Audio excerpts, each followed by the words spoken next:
12 चेले थे, 12 चेले में से एक के अंदर शैतान समा गया। बाइबल बताती है जाकर यीशु मसीह को पकड़वा दिया।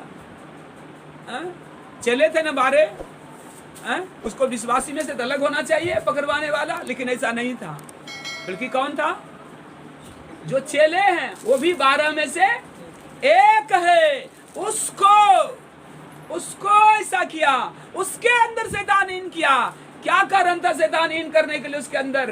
क्यों? क्योंकि अपना हृदय खुदा के लिए उसने नहीं खोला था, अपना हृदय खुदा के लिए बंद करके शैतान के लिए खोला था। उसने कभी भी परमेश्वर की अच्छी बातों को अनुसरण नहीं किया, आज्ञाकारी नहीं हुआ, बल्कि हमेशा इस ताक में रहा कि कहां परमेश्वर व्यस्त है और वहां से एक पैसा चुरा करके अपना पॉकेट भर लो। उसका ध्यान स्वर्गीय ओर नहीं था कि स्वर्ग में जो था, उसका ध्यान तो हमेशा उसकी ओर लगा था कि वो पॉकेट में, उस थैली में क्या डाला जा रहा है ताकि मैं उसको अपना पॉकेट भर सकूं। उसकी लालसा ऐसी में था। समझ में आ रहा है? ऐसे ही था। और यह शैतान देख रहा था, उसके अंदर था, क्योंकि उसने अपने हृदय से परमेश्वर के लिए बंद करके शैतान के लिए खोल रहा था। इसीलिए शैतान उसके अंदर प्रवेश किया। आज कलीसिया के अंदर हर एक को मैं कहता हूं, जो आज्ञाकारी नहीं होता है, आप परमेश्वर के लिए नहीं शैतान के लिए दरवाजा खोल रहे हैं। एक दिन शैतान आपके अंदर चुपके से घुस जाएगा, जिस तरह साउल के अंदर चुपके से घुस गया और वो भविष्यवाणी करने लगा। और वो साउल नहीं जानता था कि परमेश्वर की आत्मा से भविष्यवाणी कर रहा हूँ या शैतान की आत्मा से भविष्यवाणी कर रहा हूँ। बाइबल बताती है जिस तरह वो खुदा की आत्मा से पहले भविष्यवाणी करता था, उसी तरह शैतान की आत्मा से नबूवत करने लगे। सोचिए, क्यों? अनाज्ञाकारिता मसीह से अलग करके शैतान के लिए दरवाजा खोलता है। इसलिए आप किसके पक्ष में हैं? और शैतान उसको ढूंढता, उसी के अंदर चुपके से जाएगा, आपको पता नहीं चलेगा। परमेश्वर की जब आत्मा आएगी ना, तो आपको और समाज को सबको पता चलेगा कि परमेश्वर का आत्मा इसके अंदर आ गया है। जब साउल के ऊपर परमेश्वर का आत्मा आ गया ना, सारा संसार जान लिया कि साउल भविष्यवक्ता बन गया है। लेकिन जब परमेश्वर का आत्मा साउल पर से गया तो कोई नहीं जानता था। यहां तक कि साउल को भी पता नहीं था कि परमेश्वर का आत्मा चला गया। और जब साउल के ऊपर दुष्ट आत्मा प्रवेश किया तो साउल को भी पता नहीं कि मेरे अंदर दुष्ट आत्मा आ गया है। हालेलुया। किसको पता था? पता है किसको पता था? शमूएल को पता था कि साउल जो है दुष्ट आत्मा से भर गया है। शमूएल को पता था कि साउल जो है पहले पवित्र आत्मा से भर गया है। याद रखिए, तेरा अगुआ को बता रहता है कि आप किस आत्मा से बोल रहे हैं, आप कितनी बार आनाकानी कर रहे हैं। बहुत आदमी से हम पूछते हैं आप घर में प्रार्थना करते हैं? वो कहता है भैया बहुत प्रार्थना करते हैं, फिर भी हमारे घर से समस्या नहीं जाता है। क्या नहीं जानता है तेरा अगुआ तुम्हारे घर में क्या चल रहा है? जानता है। याद रखिए इस बात को। कोई छिप नहीं सकता परमेश्वर की आंख से। जब प्रभु का आंखें सबको ताकता है ना, तो वो अपने बच्चों को सबके विषय में बात भी करता है। याद रखिए। हालेलुया। इसलिए प्रिय परमेश्वर के लोग, आज हम जो वचन अब आपके सामने रख रहा हूं, वह मेरे टूटे हुए हृदय का पुकार है। एक मेरा हृदय तो चाहता है कि मैं पिता के आप हर एक को जो ब्रह्मसी का धुन लगाए हुए हैं, आपको हर एक को परमेश्वर का सेवकाई के लिए खड़ा कर दो। लेकिन डर इसी बात का है कि कहीं न कहीं आप भटक ना जाए, कहीं न कहीं आप गिर ना जाए। डर तो इस बात की लगी है, इसलिए सिद्ध हो। आज मैं वो परख जो बता रहा हूँ, वो परख यही है। यदि कोई अनाज्ञाकारिता में जी रहा है, अभी भी संसार की ओर आपके मन को परमेश्वर की ओर से निकालकर संसार की वस्तु की ओर लगा रहा है, वो ही है झूठा भविष्यवक्ता जो आपके बीच में खड़ा हो गया। हालेलुया। उसी के दृष्टि में पढ़िए पहला तीमुथियुस 6 अध्याय 4 और 5 वचन। देखिए उसकी शिक्षा कैसी होती है और उसका कार्य कैसा होता है, आप समझेंगे। यहाँ पहला तीमुथियुस 6 अध्याय 4 और 5 वचन को मेरे साथ निकाल करके पढ़ें। आप समझ में आएगी कि झूठे भविष्यवक्ता क्या लेकर आपके पास आएंगे। पढ़िए, जोर से पढ़िए। तो वह हाँ। अभिमानी हो गया और कुछ नहीं जानता, हाँ, वरन उसे विवाद और शब्दों पर तर्क करने का रोग है, हाँ, जिससे डाह और झगड़ा और निंदा की बातें और बुरे बुरे संदेह और उन मनुष्यों में व्यर्थ झगड़े उत्पन्न होते हैं, हाँ, जिनकी बुद्धि बिगड़ गई है, हाँ, और वे सत्य से विहीन हो गए हैं, हाँ, जो समझते हैं कि भक्ति कमाई का द्वार है। हाँ। देखिए उसके अंदर क्या क्या है, देखिए उसके अंदर क्या क्या बोलता है। कितना वचन है? 6 अध्याय 4 वचन, फिर से पढ़े। तो वह अभिमानी हो गया हाँ, और कुछ नहीं जानता, हाँ। वरन उसे विवाद और देखिए शब्दों वो पर सबसे पहले अभिमानी होगा। झूठे उपदेशक जो आपके बीच में होगा, अभिमानी होगा। अभिमानी क्या होगा? वह अगुओं का आदर उनके आंख से चली जाएगी, परमेश्वर का भय उनके आंख से लुप्त हो जाएगी। जिस तरह भाप निकलने के बाद, भात बनाते हैं ना, भाप निकलता है ना, कुछ देर दिखाने के बाद लुप्त हो जाती, उसी तरह उसके अंदर परमेश्वर का भय लुप्त हो जाएगी, भय रहेगा ही नहीं, अगुआ का आदर रहेगा नहीं, दूसरे को बुरा भला कहने का भय ही नहीं रहेगा, उसको खुलेआम बुरा भला कहेगा, वो ऐसा है, वो ऐसा है, ये ऐसा है, वो ऐसा है, क्योंकि उनके अंदर परमेश्वर का भय लुप्त हो जाएगी। और अगुओं का आदर मानो चट कर जाती है पानी, उसी प्रकार उसके जीवन से चट कर जाएगी, अगुओं का आदर समाप्त हो जाएगी। और क्या हो जाएगा?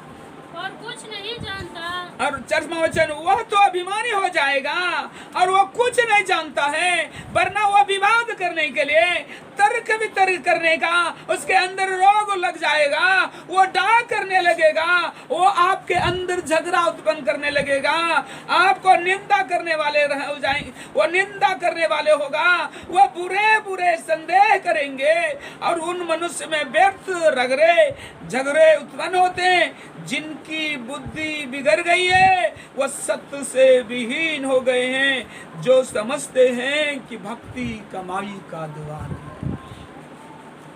ऐसे शिक्षा लेकर आएंगे कि भक्ति जो है बहुत कमाई है। भक्ति में जो मसीह का भक्ति करते हैं ना, जो पास्टर बन जाते हैं, उनके पास तो पैसा का कभी ही नहीं रहता है। परमेश्वर सब मुन्ना फाड़ करके देता है, इतना पैसा, इतना पैसा देता है।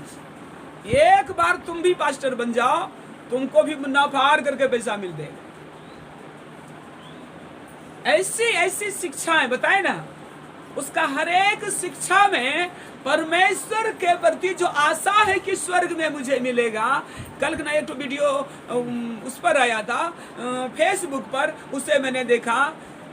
एक आदमी उसमें नाटक था, ड्रामा में था। एक बच्ची कहती है, बाबूजी मैं गरीब जरूर हूँ, लेकिन प्रभु के नाम से भीख नहीं मांगती। और हाँ, सुन लीजिए, मेरा पृथ्वी पर मकान भले छोटा हो, लेकिन स्वर्ग में बंगला बहुत बड़ा है। हालेलुया। इस पृथ्वी पर मकान भले छोटा हो, लेकिन स्वर्ग में बंगला बहुत बड़ा है। इसलिए मत ऐसा सोचिए कि मैं भिखारी हूँ, मैं प्रभु के नाम से भीख नहीं मांगती। समझ रहे हैं? इसलिए भले गरीब रहना पड़े, भले दुख उठाना पड़े, सह लूंगा, लेकिन याद रखना, भले इस पृथ्वी पर तुम्हारा घर छोटा हो, झोपड़ी का हो, लेकिन स्वर्ग में इतनी बड़ी बंगला होगा कि पृथ्वी पर ऐसा किसी का बंगला नहीं होगा। आमीन।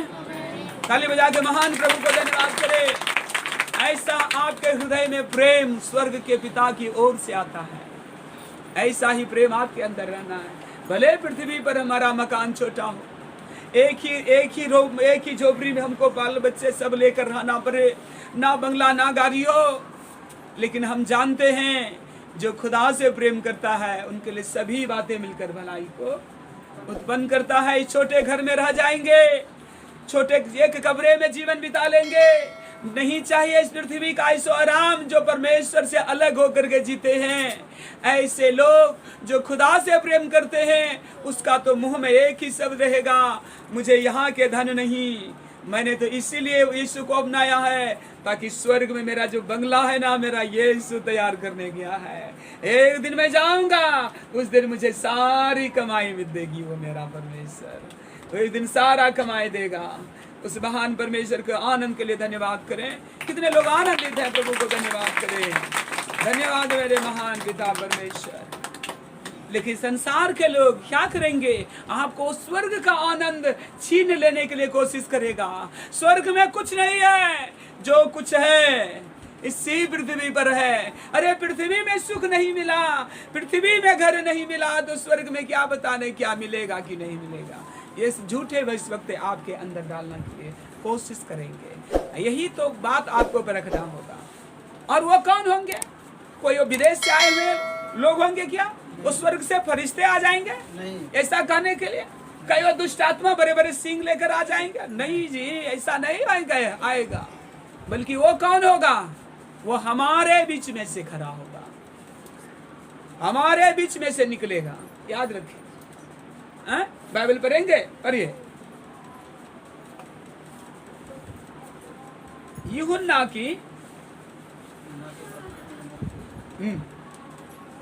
यूहन्ना की पहली पत्री, यूहन्ना की पहली पत्री 2 अध्याय 19-20 वचन पढ़िए। सब लोग निकालने दो। यूहन्ना की पहली पत्री 2 अध्याय 20 वचन पढ़ो। परंतु तुम्हारा तो उस पवित्र से अभिषेक हुआ है और तुम सब कुछ जानते हो। 19। अब देखिए, अब यहाँ पर प्रभु का वचन बताता है तुम्हारा तो उस पवित्र से अभिषेक हुआ है, सब जानते हो। इसलिए आपको सब खोल खोल करके बता रहे हैं। जो परमेश्वर की आत्मा से अभिषेक हुआ है उसको पता है शैतान क्या लेकर आएगा आपके पीछे। शमूएल को पता था कि दुष्ट आत्मा कैसे उतरेगा शाऊल के ऊपर। शमूएल को पता था कि जब पहली बार शाऊल उससे मिला तू यहाँ से जाएगा, एक दल मिल जाएगा नबियों का, और दल में जैसे तू मिलेगा भविष्यवाणी करने लगेगा। उसको पता था। और उसको ये भी पता था जब भविष्यवाणी तू करने लगेगा और गांव से बाहर जैसे जाएगा वहां गधा तेरा आगे खड़ा रहेगा, ये भी पता था। इसलिए जो उस पवित्र से अभिषेक पाया हुआ है उसको पता है आगे क्या होने वाला है, शैतान कैसे आएगा आपके बीच में। इसलिए यहाँ पर कहता है तुम्हारा तो उस पवित्र से अभिषेक हुआ है। किसके विषय में कहता है? जो पवित्र आत्मा से अभिषेक पाए उसके विषय में कहता है तुम्हारा तो उस पवित्र से अभिषेक हुआ है। याद रखिए, जो अभिषेक पाया है वो जान लेगा इस कामों को जो मैं आज कह रहा हूँ। जो शैतान करेगा वो आप जान लेंगे। इसलिए अभिषेक हुआ है, इसलिए तुम सब कुछ जानते हो। 19 वचन पर हो तब पता चले। तो हम ही में से, पर हम में के थे नहीं। वो निकले थे हमें में से, लेकिन हम में थे नहीं। क्योंकि यदि वे हम में के होते तो हमारे साथ रहते। हम में से होते तो हमारे साथ रहते। हम में थे नहीं इसीलिए तो निकल गए। हम में से होते तो साथ रहते। निकल इसलिए गए कि प्रकट हो जाए कि वो हम में से नहीं। समझ में आया? हालेलुया। आप कहीं दूसरे जगह खोद नहीं गए हैं। वो हम में से इसलिए निकल गए ताकि यह प्रकट हो जाए कि वो हम में से नहीं है, बल्कि हम में से इसलिए निकल गए ताकि यह सिद्ध हो जाए वो हमरे में से नहीं। किस में से है? शैतान में से है। यीशु मसीह ने कहा तुम 12 को क्या मैंने चेला नहीं बनाया? 12 को मैंने नहीं चुना, लेकिन फिर भी तुम में से एक शैतान की ओर से है, एक शैतान है। क्यों बोला था प्रभु यीशु मसीह ने? क्या यीशु मसीह शैताने को चुन लिया? नहीं, चुना था सही। यीशु मसीह ने जब यहूदा को चुना था सही। वह उस समय व्यक्ति सही था जिस समय वो आया था, लेकिन वह व्यक्ति परमेश्वर की ओर अपना हृदय ना खोल करके शैतान की ओर हृदय खोलने लगा। इसलिए वो भटकते भटकते परमेश्वर के सभा में शैतान का लोग बन गए।